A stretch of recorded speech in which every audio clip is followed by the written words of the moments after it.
Please help men.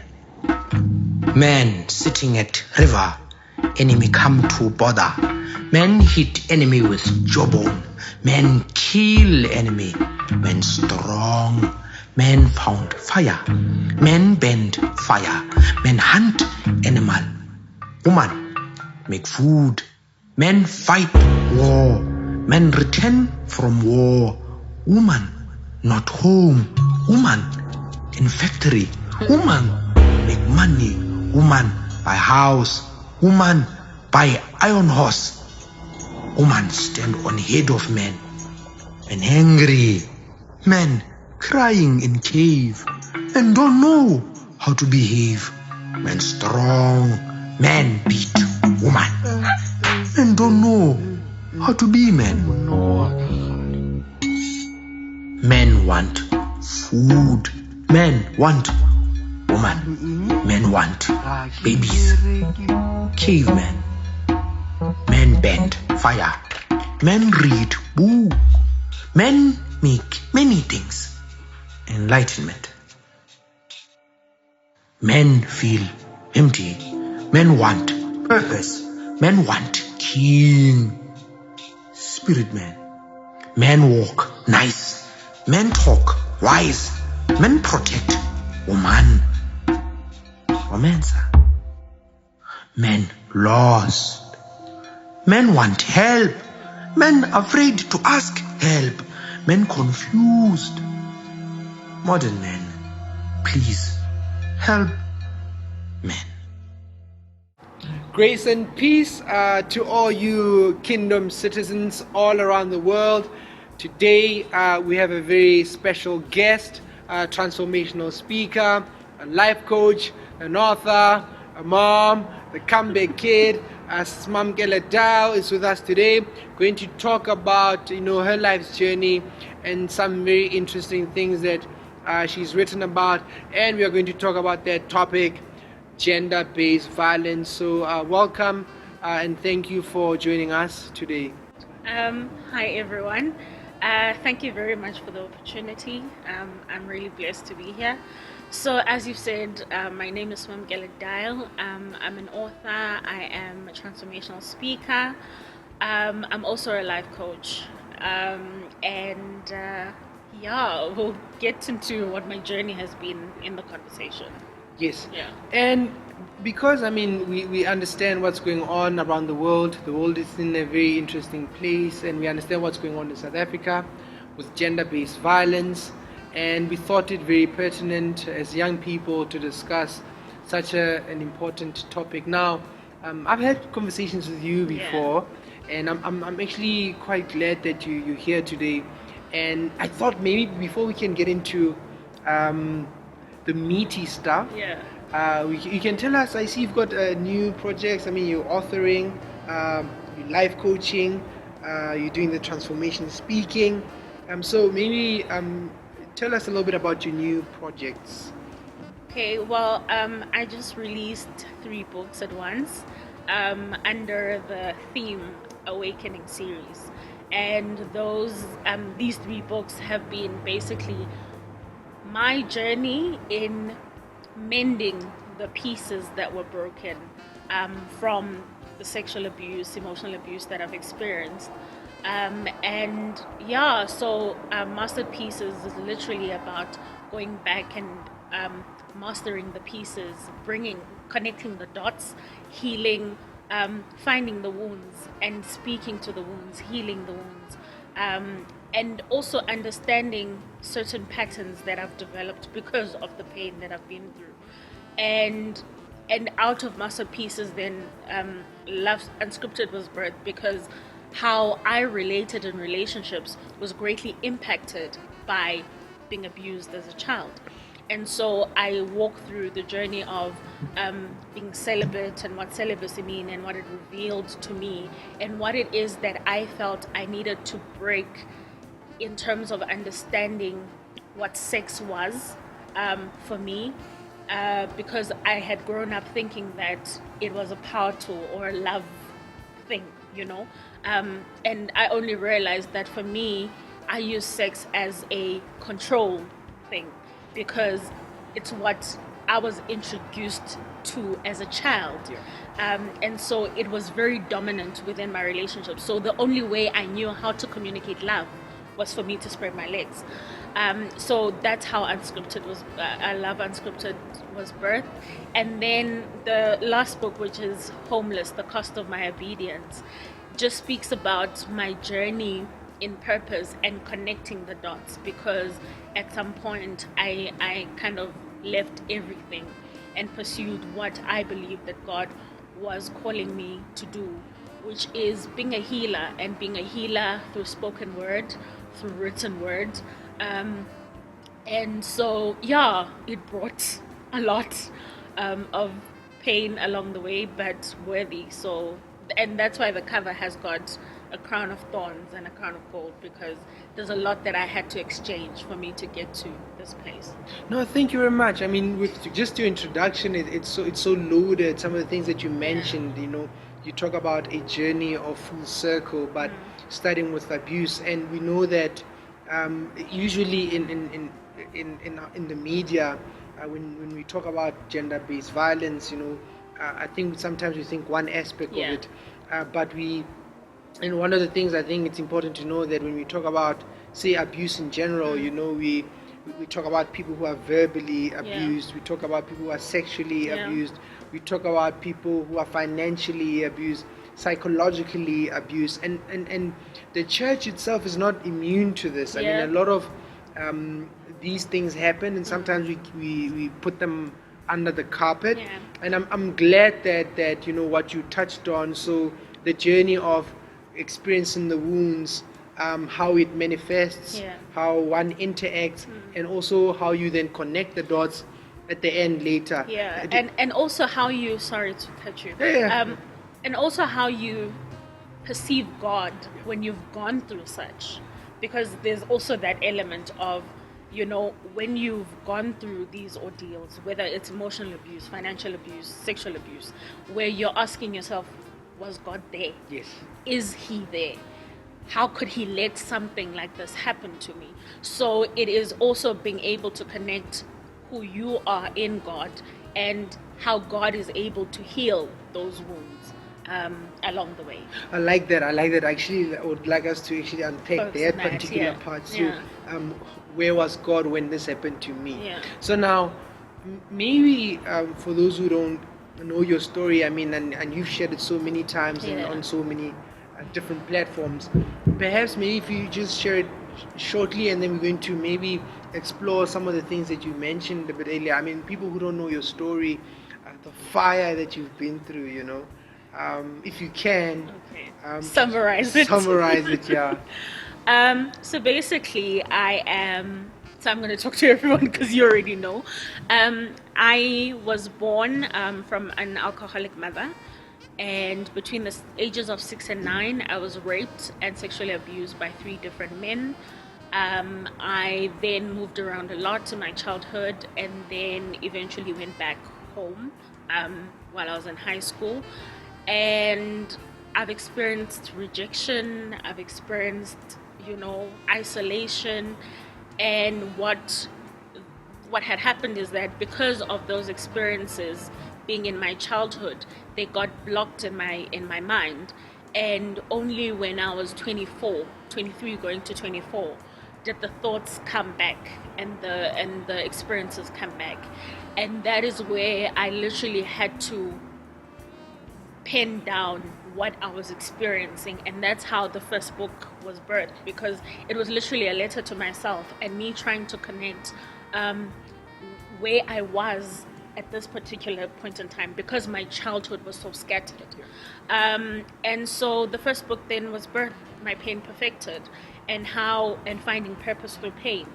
And that is literally how I've become who I am, because I started penning that down, and then realized that there were so many layers to this thing, because the visions came back, and then I had to deal with the fact that I am not just Simamkele, but I'm Simamkele, a victim of rape.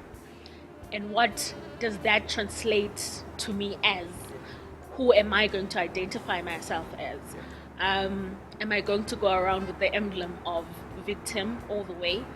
And my books kind of speak into each other, because for me to go beyond the victim mentality of blaming the people who were adults that should have protected me but didn't, blaming myself and thinking, what is it that I had done as a child to attract this? I had to literally go back to those experiences and go back to those people in my family, and kind of confront what those skeletons were, but also confront the mistakes that I then subsequently made along the way because of the pain that I had experienced, but it was not in my forefront. So I didn't know that my behavior in relationships, for example, was caused by the fact that I was abused as a child. I didn't know that my tendency to, I had an issue, for example, in Masterpieces, I talk about the mother fracture and how I ended up dating a woman, not knowing that the reason why I was attracted to her was because she actually gave me motherly love and what I needed from my mother. At that point in time, I didn't know. It only made sense to me later on. And so it's really important, I think, for us to, yes, talk about the gender-based violence, but more talk about the impact that these experiences have on someone's psyche, and how, and in fact, the trajectory of one's life subsequently to that.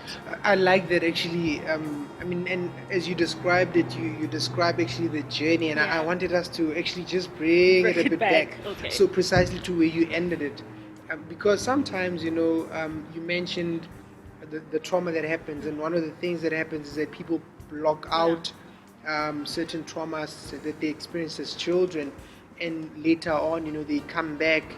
When you're older, you talk about when you're in your early 20s, and the memories of what happened, who you thought was responsible, and where was your part, where there's their part. But I want us to actually to talk to that person who, I suppose, two people, right? There's one, there are people who experience trauma, and I think sometimes we underestimate what the trauma does. And so I would like us to talk about actually the impact of what actually happens when somebody goes through a trauma, gender-based violence, sexual abuse, and so the impact of the trauma. And some people who think, man, you just need to get over it. So I'd like us to actually just focus a little bit on that. And so what are the things that you've noticed, not in just yourself, but in other people who've been through the kind of trauma you're describing? I'm going to use really harsh words, but they're not going to be rude words. When a person rapes you or sexually abuses you, they murder your identity. They murder your mind. And so everything that you do after that is determined by that experience. One of the things that happens is that you get into, as a woman, you get into relationships, and most times you get into relationships with people who have power over you, who will abuse their power over you because someone used their power to abuse you. And it takes away your identity, because love is something that you have to voluntarily give, right? And then from love, then you go into the giving yourself off sexually. But when someone takes away that right for you to say yes or no to an experience, it dents you for the rest of your life. It dents you for the rest of your life, because you lose your voice at that particular point in time. And unfortunately, some people lose it up until death, which is the most painful thing to experience, to go through life feeling like you are a skeleton or a zombie, because nothing you will ever say will be valuable because someone stripped you away of your value then.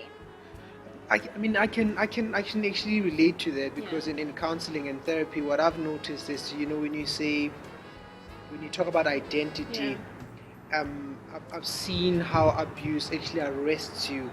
So a lot of people are almost, if you are going one direction, and something like that happens to you, you almost change direction. You forget yourself, and your life becomes about what happened to you, the abuser, and that's where your life goes. And the idea that you're not safe, that somebody without my consent has violated me, it makes you distrusting of the world. You're not sure, and one of the reactions could be, well, if this happened to me, therefore why bother?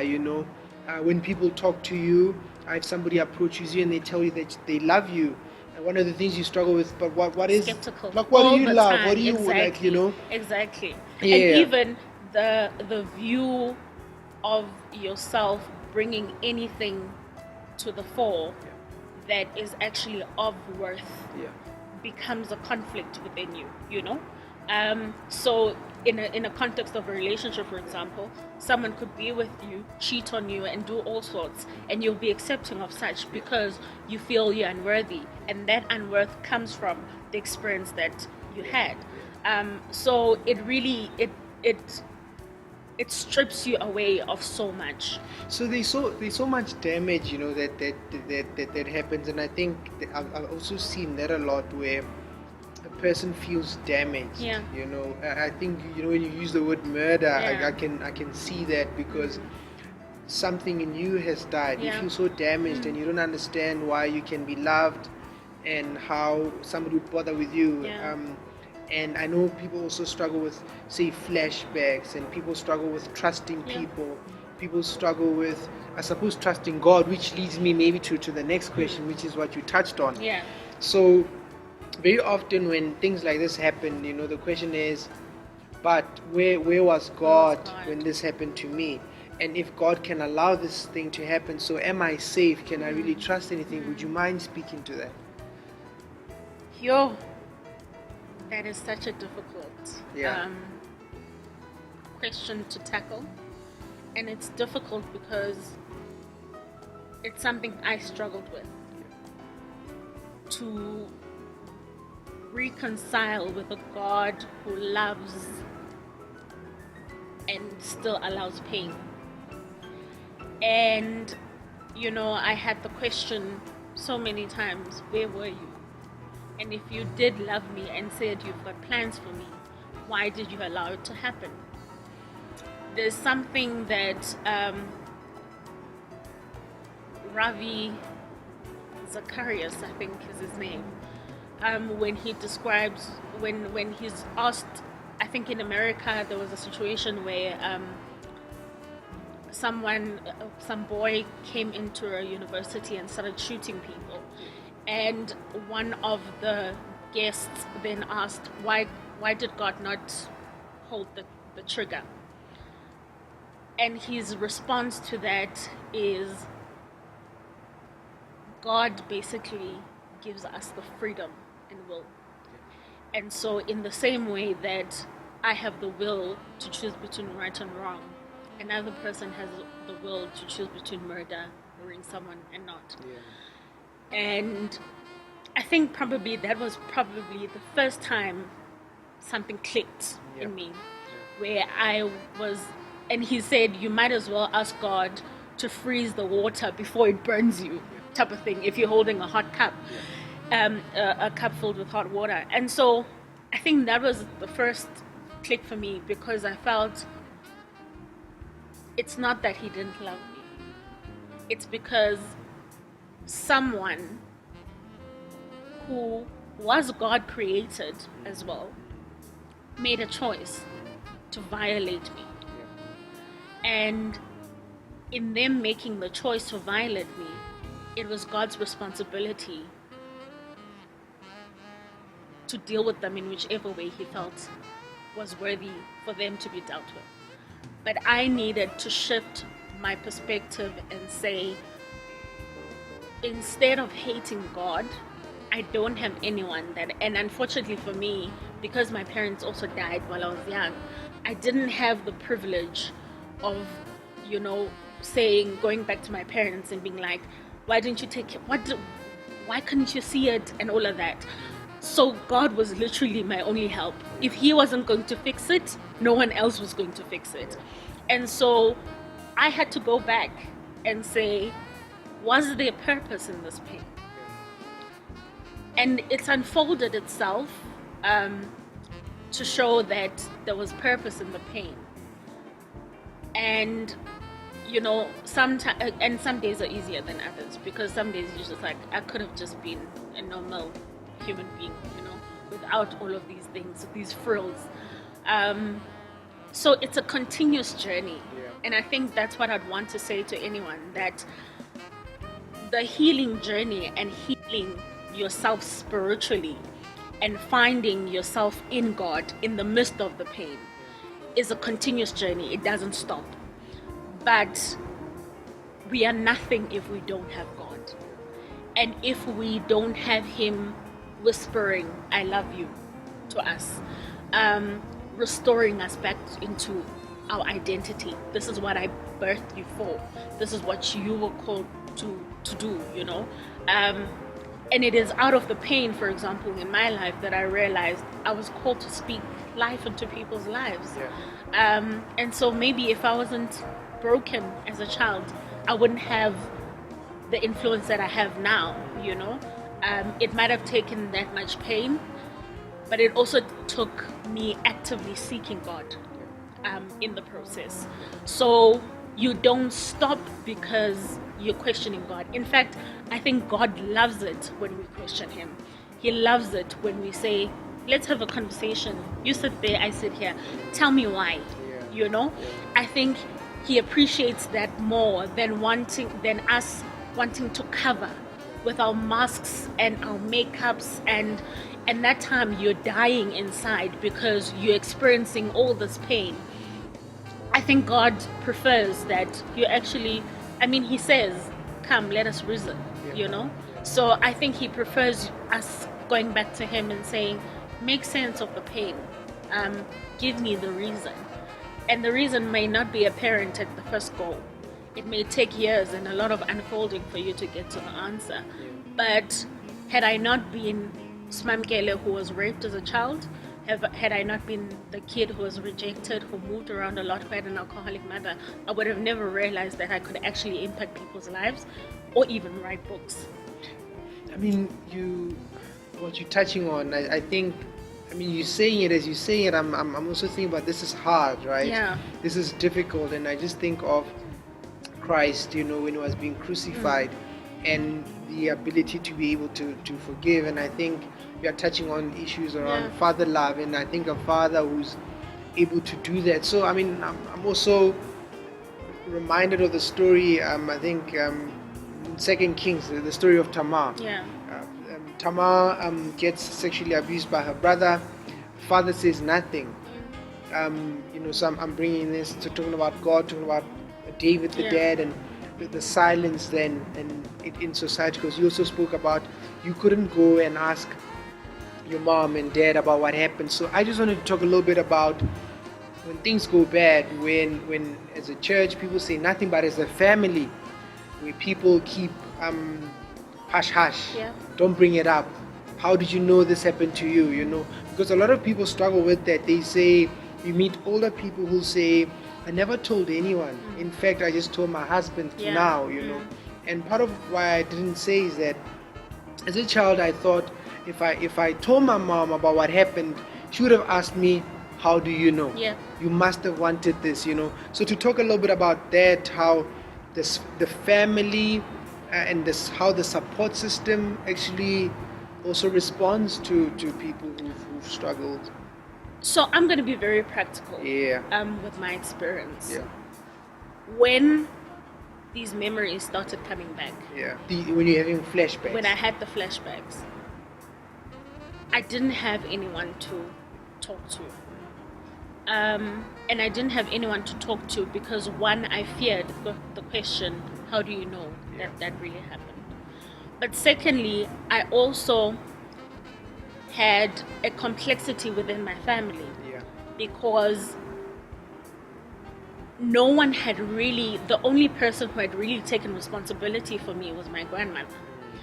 And knowing her character, I knew that there would be an element of wanting to suppress or dumb down my experience. And not because she would want to hurt me, but as an older generation, we don't speak about these kind of things. These, like we deal with, exactly. And so I had to make a conscious choice to deal with it alone. And the first thing that I started doing was writing. And it was a difficult thing to do because one of my friends asked me before the first book came out, had anyone in my family read the book? And no one in my family even knew about the book until it came out. And the reason for that was because I didn't want anyone to speak over my experience and make me feel like I'm a liar, or make me feel like I am just a kid who, is making these things up, or even kind of invalidate my hurt. Because I think that's another thing, that in those kind of contexts, your hurt gets invalidated. So I knew that that's not something I want to do, because I felt I had dealt with enough in my life. I don't have the capacity to take a family member saying to me, "You're lying." And so I made that conscious choice. And the truth is, it's very difficult. As I say, some days you really are on a high. You feel like I'm a conqueror. And some days you feel that I wish an aunt could just embrace me and say, "I'm sorry." One of the most difficult things I had to accept was that no one was going to come to me and say, "I'm sorry, I didn't protect you." Even though they knew that this is what had happened, even though, because when I started telling the story, one of my aunts said that one of the guys who actually raped me had attempted to. But even though, and she was like, "It's easy for me to believe you because I know that he tried to do it with me." But even in that context, she couldn't say, "I'm sorry, I couldn't be there for you or protect you." And so, unfortunately, some of us are faced with that tragedy, that your family is not going to give you the comfort and peace that you need to get over the hurdle of, "This is what happened to me." So what do you then do? Do you choose to stay in the valley and die? Or do you walk through the valley and kind of figure it out with God, and whoever is available as a support structure? And I chose the latter.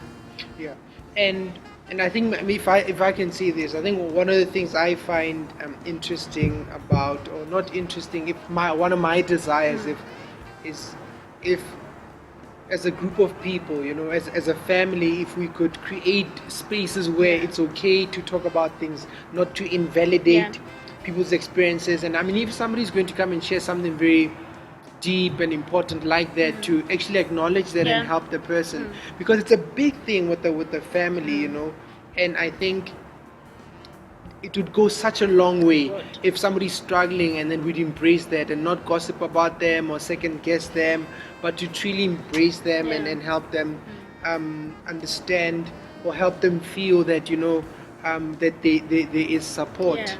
And then you have friends who will then ask you, "How long are you going to be broken for?" That as well is another kind of hit. So that's the question: how long are you going to be broken for? How long are you going to be broken for? And so I'm in the brokenness business. Like, I'm totally sold out on having people become whole, right? But for you to actually become whole, you have to acknowledge that you're broken. And my choice was, as challenging as that question was, and I remember having this conversation, we were having breakfast, and it's a guy, and he's like, "I get this thing, Sima, that everyone now wants to talk about their brokenness, but when do we get past the brokenness?" And I think the reason why the conversation has really been stuck on the brokenness Yeah. has been because we didn't know what the tools were to Yeah. get over Yeah. the brokenness, and not get over it as in get over it, but Yeah. to kind of step over Yeah. what has challenged you. Yeah. And for me, my first step was literally going back to the core wounds, going back to, okay, if this happened at this age, what is it about this behavior that I've seen play out in my adulthood? That is a very difficult process to take. I mean, it's taken me about 4 years Yeah. for me to say, I've now connected the dots. And because I've connected the dots, I even know what my triggers are, Yeah. right? But it doesn't happen overnight. Yeah. And so I think it becomes a question that a person has to ask themselves. Yeah. How long am I going to be stuck in the broken stage? Yeah. And as harsh as that may sound, it's a truth that we must confront. No one is going to come and rescue you from that situation. So you have to ask yourself, am I going to be stuck here, or am I going to work myself out of it? Yeah, when you say that, I was just thinking about how Jesus heals people, and before he heals them, he asks them, what is it that you want? you Yes, want? yeah. And I think part of why sometimes it's difficult for people to heal is that the hurt is not even acknowledged, Yeah. or it's not understood. So we're not agreeing that there's something wrong. So Yeah. if you don't start there, then how do I get over something that I'm not acknowledging. I'm not that is acknowledging, or exactly- people are that not is a problem. acknowledging? Yeah. So I think that that's something that we need to look at. Then the other thing you touched on was, which I thought it would be helpful to look at, is Yeah. some of the things. Then when somebody has been through abuse, people will say, why don't you leave? Just leave.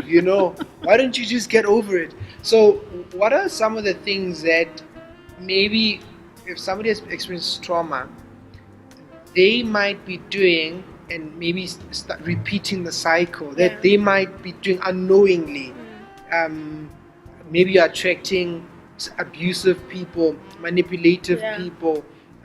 So the pattern keeps repeating itself, and it almost seems as if you are calling this thing. So maybe to talk a little bit about that, about some of the stuff that, if you've been through abuse and trauma, what are some of the things you might be doing and not be mindful of? I think the first thing that you probably might not be mindful of is that you suppress a lot emotionally. No matter what the context is, you will suppress a lot. That's one of the first signals that can tell you that, okay, I'm not in a good track. Yeah.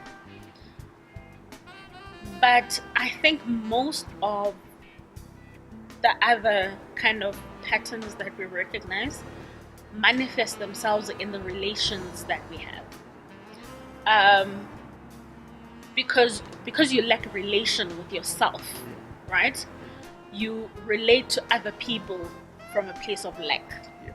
So it's either you're not going to be trusting with people, as you mentioned, or you're going to be looking at people to be your saviors. Yeah. So there's always an inverse of each, It's either you're going to, for example, if you're sexually abused, sex might to you become a control thing. Yeah.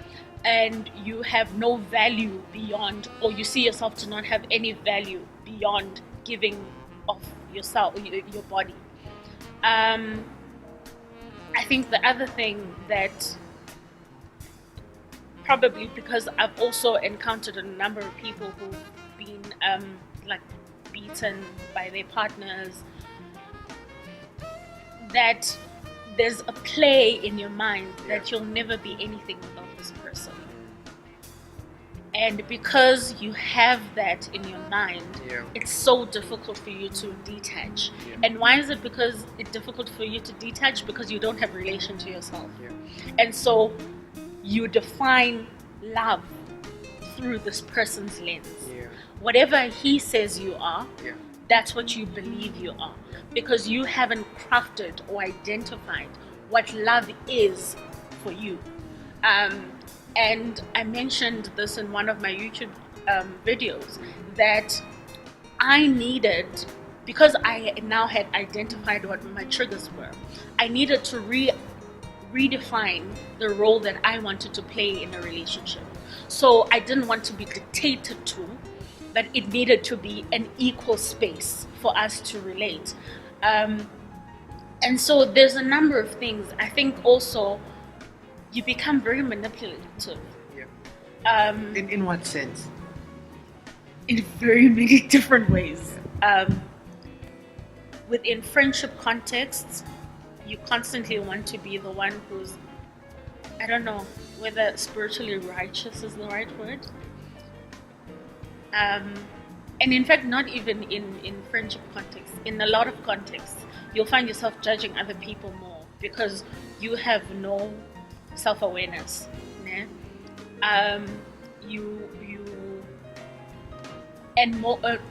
When you haven't gotten over the victim mentality, it's always a flag that you raise, because this happened to me, so treat me differently because I've experienced this pain. Give me more room because I've experienced this pain. And these are things that we don't want to be honest about, because I think a lot of people feel like it's as if you're dumbing down the experience that has happened to this person. But because it's such a play on the mind, you are not even aware that this is what I'm doing. And so a lot of people live in that victim mentality, which becomes manipulative. And also you're not allowing for people to actually show up as themselves in your life, because you want to be, everything must be cushioned around you. I think that's a lovely response that you've given, because I mean, it's some of what you've described, actually that's what we normally see. But the other thing I wanted to actually maybe stretch out is, I've often seen that part of why people struggle with, say, difficult relationships or with self-esteem or identity issues is that once somebody has been through a trauma, they sometimes think, okay, I'm damaged, therefore I'm no use to anyone. Therefore, I can accept anything that happens to me. You get those who then just reject everything. I hate men, I hate women, I hate these kind of people who do these kind of things. But those who don't feel worthy might also then seem powerless, who then might attract people who are manipulative. And because you're feeling you don't feel that you have value, you have this person who comes in your life who also takes advantage of that and tells you that nobody will love you, and tells you that you need me, and tell you that your life can only improve if I'm there. And so that cycle goes on and on and on. And then I wanted us to talk a little bit about, what about people who are actually doing these things? I mean, what are your thoughts? People who abuse and hurt and beat people, How honest do you want me to be?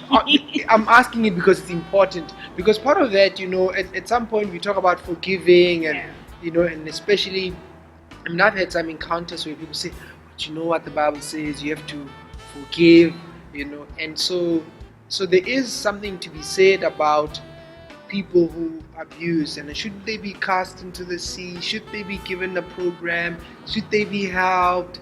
What happens? Why do people do that?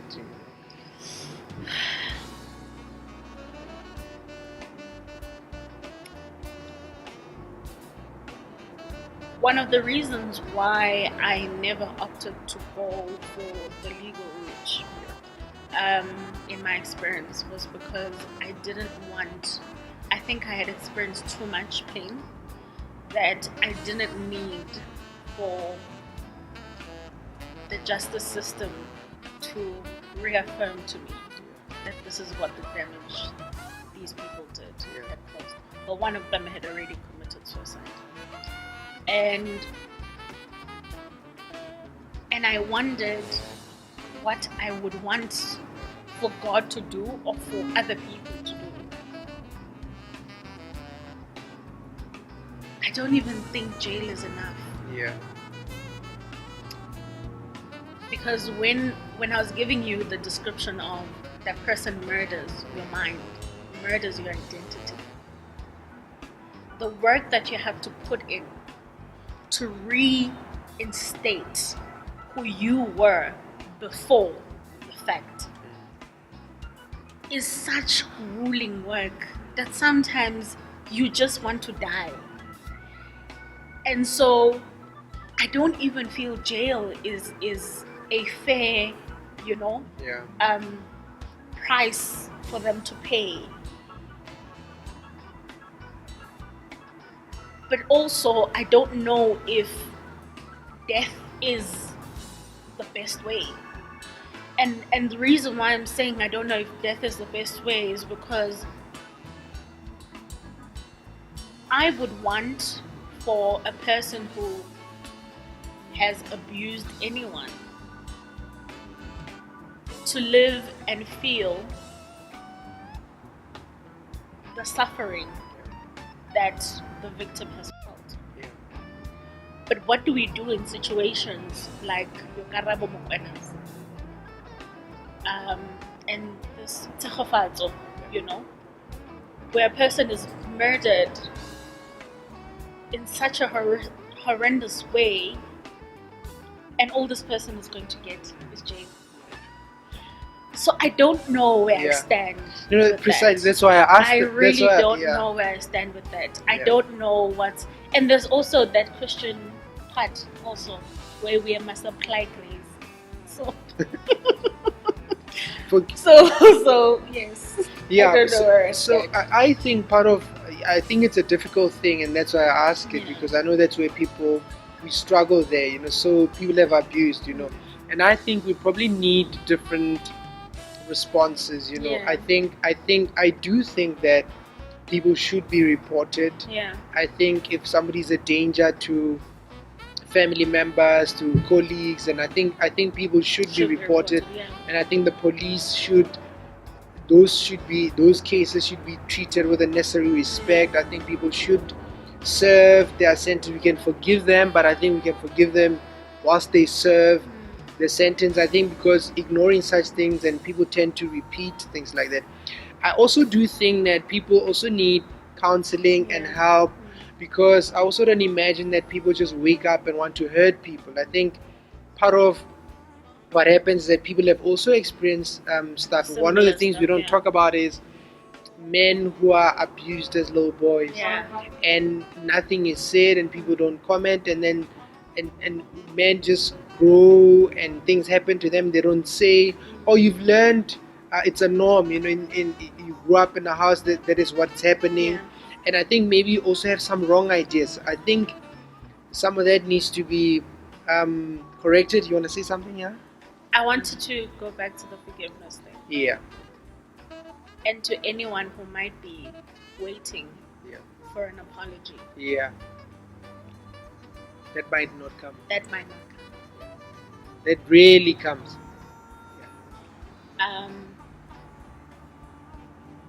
It really is. This is such a mental game that you have to somewhat give the forgiveness, even if the person will never come back to you and say, "I'm sorry for what I did," or even if the person is serving the time, but will never come or acknowledge, or you write a letter and say, "I'm sorry that this is what I did to you." Because I also feel to what you're saying, that because of whatever damage that is within their minds, they don't actually know that the impact that this has on a person. But you find yourself in dual places, because a part of you who has survived any form of abuse feels grateful. Like I sit here and I'm grateful, and it sounds twisted, I'm grateful that it was just rape and they didn't kill me. The pain that I have for even saying that we are now at a place in society where you have to choose that being raped is more of a blessing than being raped and killed. It is just so absurd. And every time I think about that, it angers me that we are really in such a place that even if you're in a relationship, today he might love me and tomorrow he might kill me. And now you find yourself appreciating things that are just simplistic things that a person should be doing That in a should be relationship. obvious. But But now, like, fun would see yazin sibonge because the rest of the men there are just being trash. So it's so sorry. no, because I can see. I mean, it's. I think what you're saying carries a lot of what people are experiencing. And maybe if we can stretch it from that, if we summarize in a sense, I think maybe sometimes when we talk about gender-based violence and we talk about the different murders and different abuse, sometimes the conversation can be so crippling.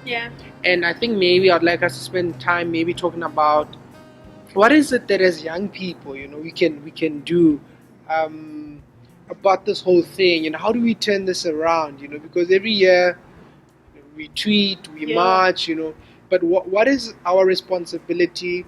What is it that we can do so that maybe for the next generation, for our generation, for our children's children, that things are different? I think the first thing is having dialogue. And not having dialogue amongst ourselves, because I feel like as women, the dialogue mostly is amongst ourselves. It's us sharing the pain amongst ourselves.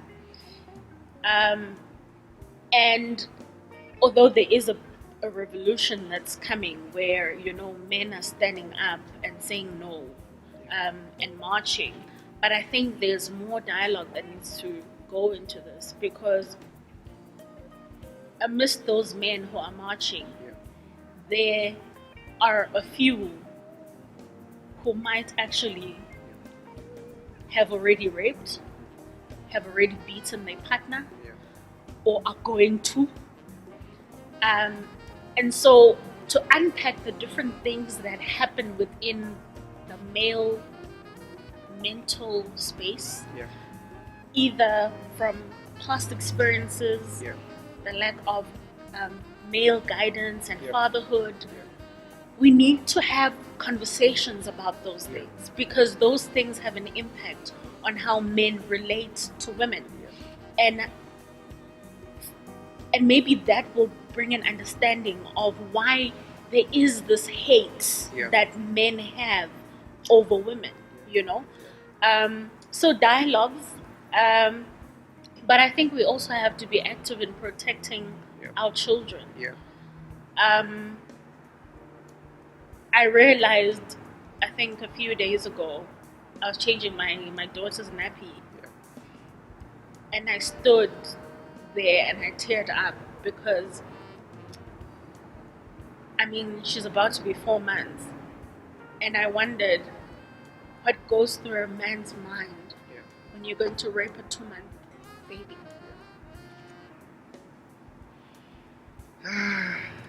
And to think that if, as her parents, we are not conscious of who comes in and out, that could happen to her.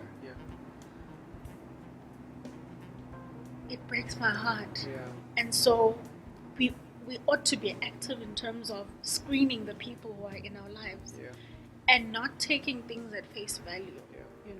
If a kid says to you, he touched me inappropriately, they must first even know that when a person touches you here, it is inappropriate, and you must speak about it, and you will not be ridiculed for saying, this is what Uncle Sbanbani did, type of thing. Or even if it's a boy and an aunt does that, that And Banbani did this to me. Children must know that they're not going to be ridiculed for having the confidence to report such things. So we have to be active in terms of who is around our children. But subsequently also there's also the tragedy that now there's nothing that you can particularly do to protect yourself. You go to the post office, you could get killed. You go to work and someone could just... So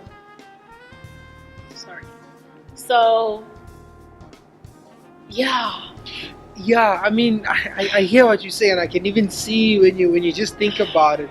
But one thing that you touched on, well, you touched on it.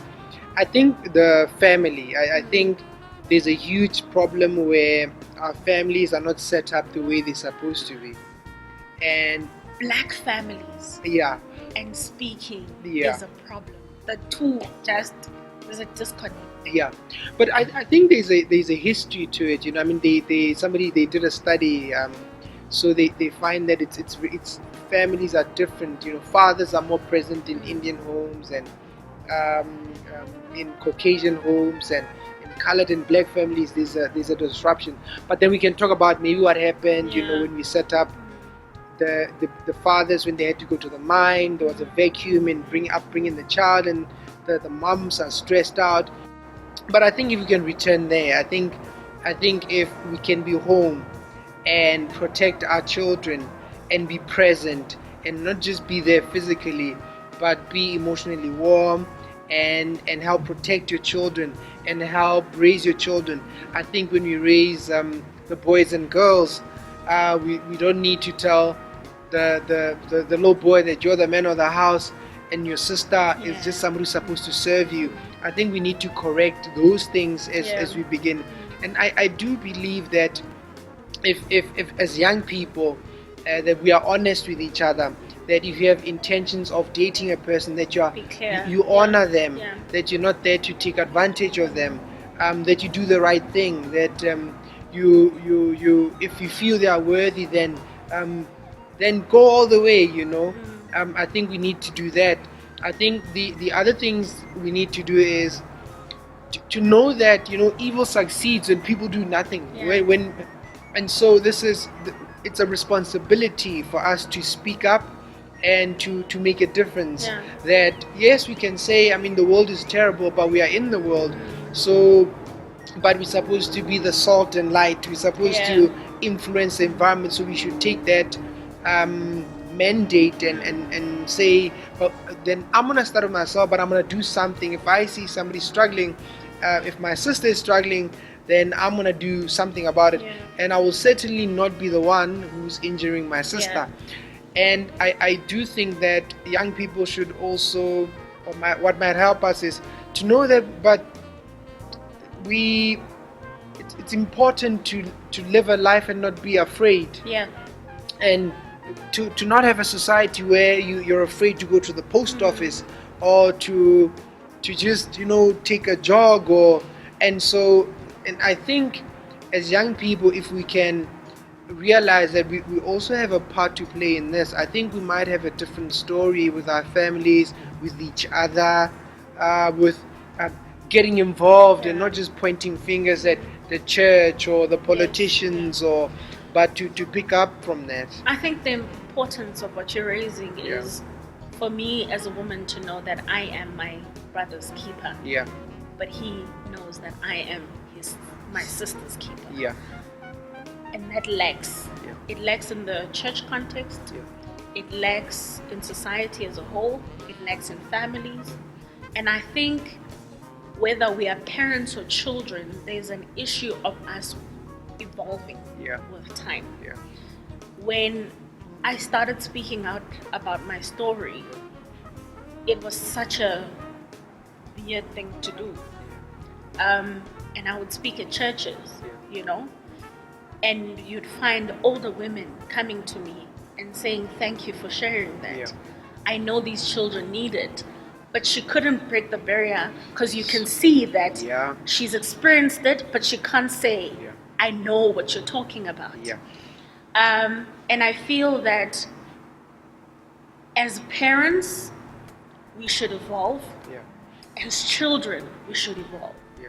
So if in my grandmother's generation, people didn't speak about these Yeah. things, when I come forth and say, this is a conversation I want to have, Yeah.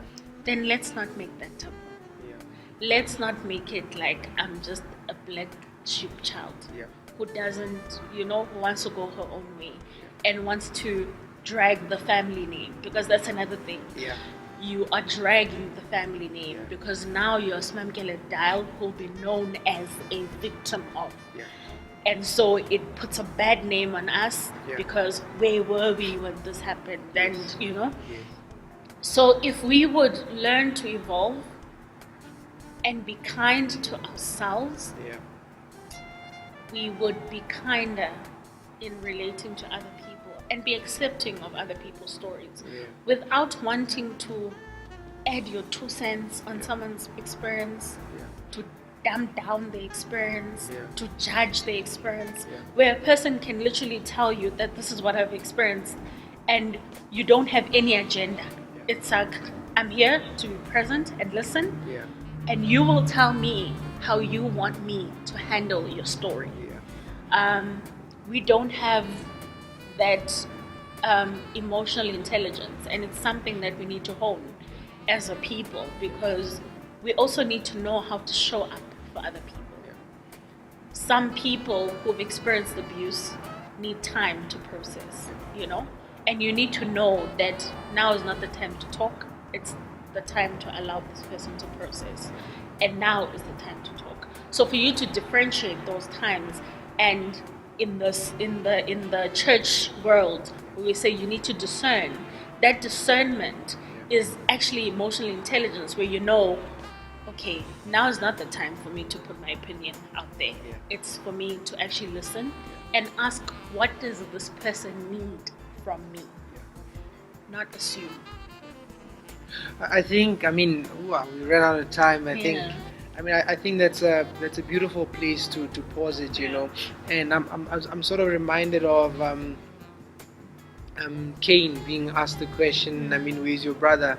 And he says he's not his brother's keeper. And I think us going forward as young people, that's one of the things we need to remember, to be our brother's keeper, and to know that if we love each other, then as Christ says, then we lay down our lives for each other. So I think if the question is, what is it that I'm going to do about it, instead of pointing fingers, and to know that that when I'm around, things are different. One of the definitions that I love of love is by C.S. Lewis, who says that the highest form of love is seeking the highest good for a person. So we need to seek the highest good for each other, and I think if we can seek the highest good for each other, we'll respect each other's hearts, minds, bodies, relationships, destinies, identities. And I think if we do that as young people, that we might have a different world than the one we have right now. But thank you very much. Thank you. I really very much appreciate for it. having me.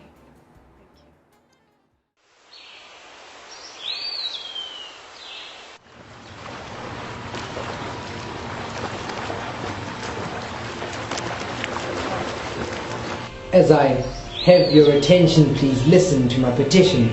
Fellow lovers, I am standing on a point of order. For far too long have we been languishing at the border, a valley of indecision and love's misrepresentation. We have fought many battles. We met in the city of Agape, tamed the beast from Eros, and sought to understand the ways of Phileo and Storge. Mistresses and the media will not derail us. We do not recognize any illegitimate lusts. We must guard ourselves from a spell of mistrust. No third force or hidden hand will rob our dreams, affect us. We either love or die. No longer can we live a life or even aspire. We'll eventually tell the truth. Today, we are wakened from a deep slumber. I have a dream that will ask not what love can do for us, but what we can do for love, because never and never again will our love be ignored. We have come to say to love, we recognize you. This is the Love Manifesto. Love is an honorable member. Love is welcome in our homes from January to December. Gentlemen, the beloved is an honorable member. She will be loved anyway, all day and every day. As chiefs, we remain resolute from sunrise to sundown. No pirates will hijack our mission. For love, no woman has to march or petition. She will be loved inside and out. Blue Mondays will turn into bright days. Affection, attention, and commitment she will have. Direction, provisions, and openness she will have. We are born for love and have come to love. From a marriage of two minds to a courage of two hearts, a dance of two bodies to a birth of a true body. We will be one from the shanty towns to the megatropolis. We will be one in the gardens, in the bedrooms, in the kitchens. We will be one locally, globally, and socially. We will be one. Love is like a boat meant for the sea and not the harbor. Mysteriously, there are too many fish but a few sailors. Many likers, few lovers. Many haters, few flowers. Many deniers, few fathers. Love Manifesto. Love is an art mastered by the selfless, those who know how to serve the needs of the lover. They ease and please while they sow seeds of wisdom. Love is an art mastered by the student. A student is never lazy to study the beloved. The study of patience and sacrifice leaves wisdom uncovered. Love is a marathon mastered by the focused. Stay in your lane, gain in the pain, mind over matter, truth over rumor. Love is a dance mastered by the determined, over and over rehearsing that step, over and over rehearsing that vision. Love is a house built on truth, line upon line, precept upon precept. Love is a stew with delicious ingredients, tasty truth, palatable trust, yummy forgiveness, and lots of love. This is the Love Manifesto. Let it be known that you will be loved.